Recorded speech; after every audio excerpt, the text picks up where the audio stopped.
Welcome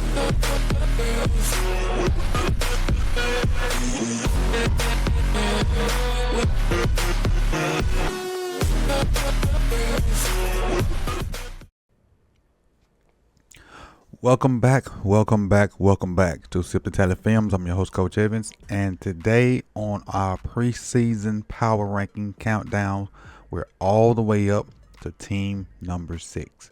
But before we get into team number 6, let's recap team number 7, and that was the Denver Broncos. Denver Broncos came in with a quarterback room of 20, running back 29, receiver 14, tight end 7, O-line 5, defensive line 5, linebacker 9, cornerback 17, and safety 10. Gave them a number of 12.88889, making them the number 7 team on our preseason power rankings. Let's speak briefly about team number 6. Team number 6 has rode this wave of different styles of building their team. At one point, they gave away the farm to get an opportunity to win it all.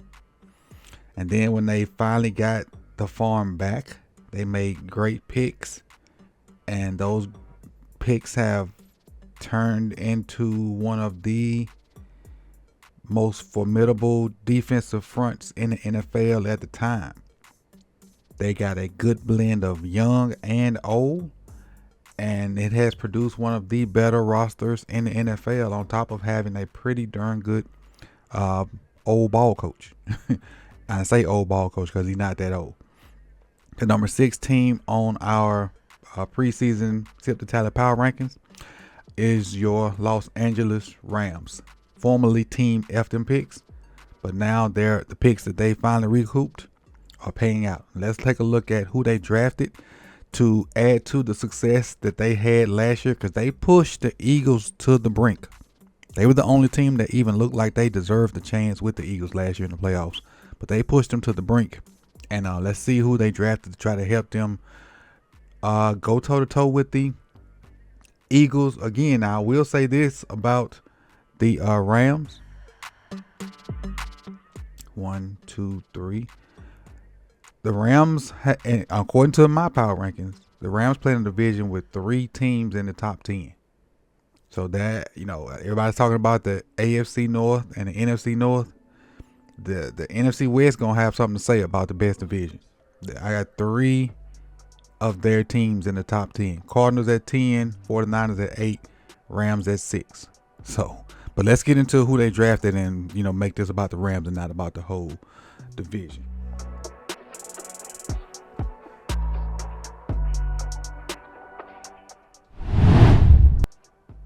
All right, so they didn't have a first round pick. So in the second round, they got Terrence Ferguson, a tight end out of Oregon. Third round, they got Josiah Stewart, defensive end out of Michigan. Fourth round, Jarquez, however you want to say it, Hunter, running back out of Auburn. Fifth round, Ty Hamilton, defensive tackle out of Ohio State. Chris Paul Jr., the linebacker out of Ole Miss. And Kanata Mumpfield, a wide receiver out of Pittsburgh. The only guy, I'll be honest with you, the only guy I really know and had an opportunity to watch out of that group was Chris Paul Jr. And so I'm not really versed on their draft picks, full disclosure, other than Chris Paul. But we'll see. Let's take a look at their offensive depth chart and who they have in it and how I have it ranked. Quarterback, the wily veteran Matt Stafford.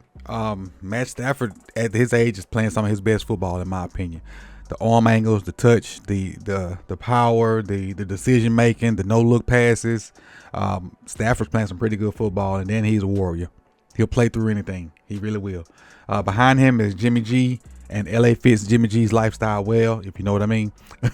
And behind him is Stetson Bennett as well. So that quarterback room is an okay quarterback room. I just hope Stafford, for them, stays healthy and they don't have to go to Jimmy G or Stetson Bennett. But honestly, Stetson may be a more secure backup other than Jimmy G if they have to go to him. In that running back room, they got two young running backs that are, in my opinion, they're the success that they have is based on the O line.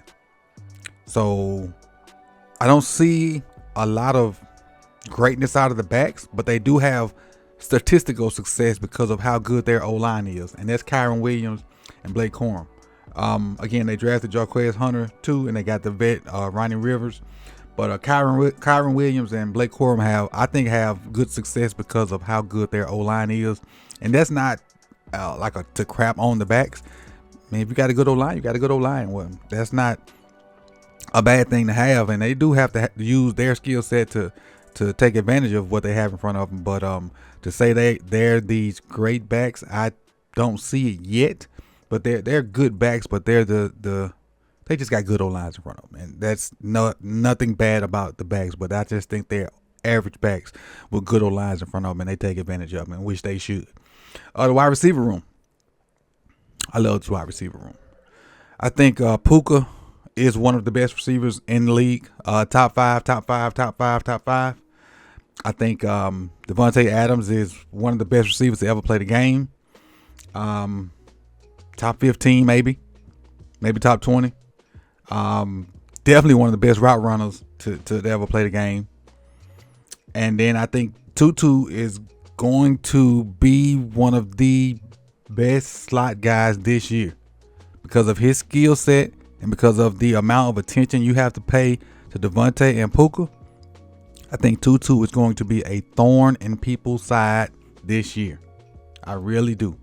So with that being said, this is a wide receiver room that is going to torch people in 2025. All right, and the tight end, Higbee will eat as well. Terrence Ferguson, I think, former Cowboy, Kobe Patterson, and Davis Allen. And then you go up front, and I alluded to it earlier when I was talking about the running backs. I love what they got up front. They don't have like the best tackle or the best guard or the best center, but left tackle to right tackle, they're solid up there. And that's Jackson, Avila, Shelton, Dotson, Havenstein, and getting Dotson was a big get for them as well.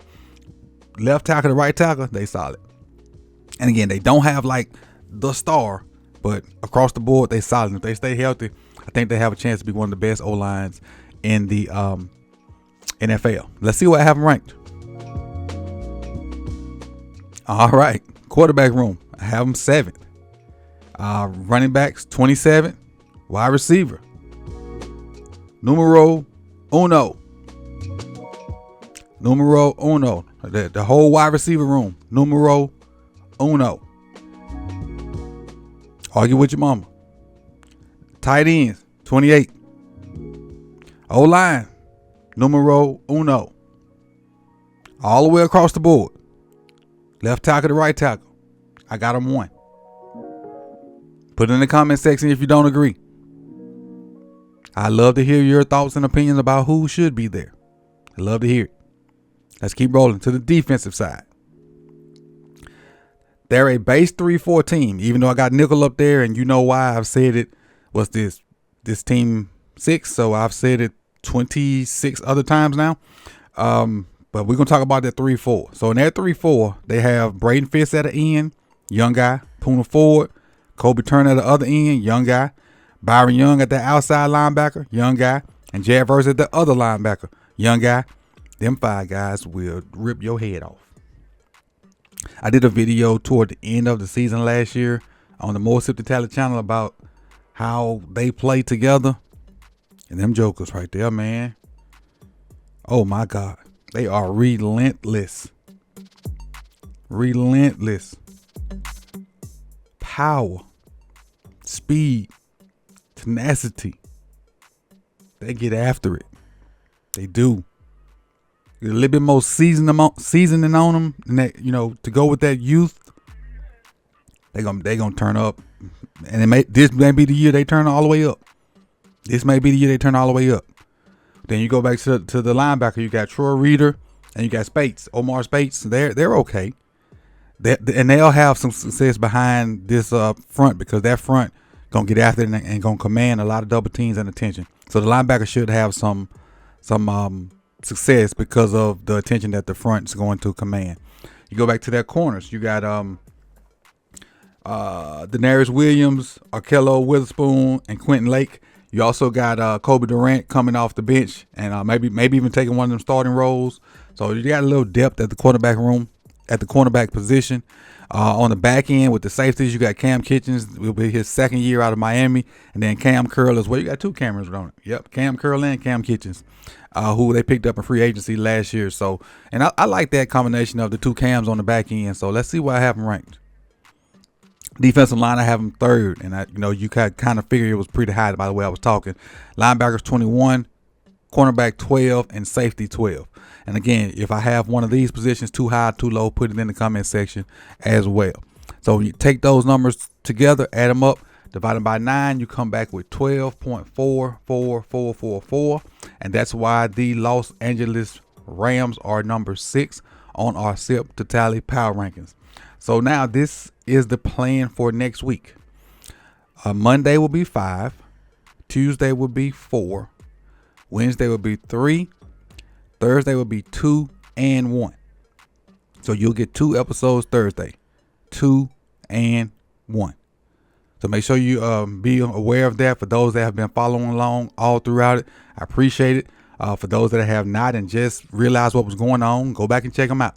Even if you only watched, the first 5 minutes to see what number is each team, please do so. It's been a fun time doing them. I love doing it during the summer because next summer the format is going to change completely and it won't be a show every day. But thank you guys for coming out. I appreciate it. You could have been anywhere in the world, but you chose to be here with me. Like, comment, subscribe, share, hit the bell so you can be notified when the rest of these videos drop. And enjoy y'all weekend, and I'll see y'all Monday. Peace.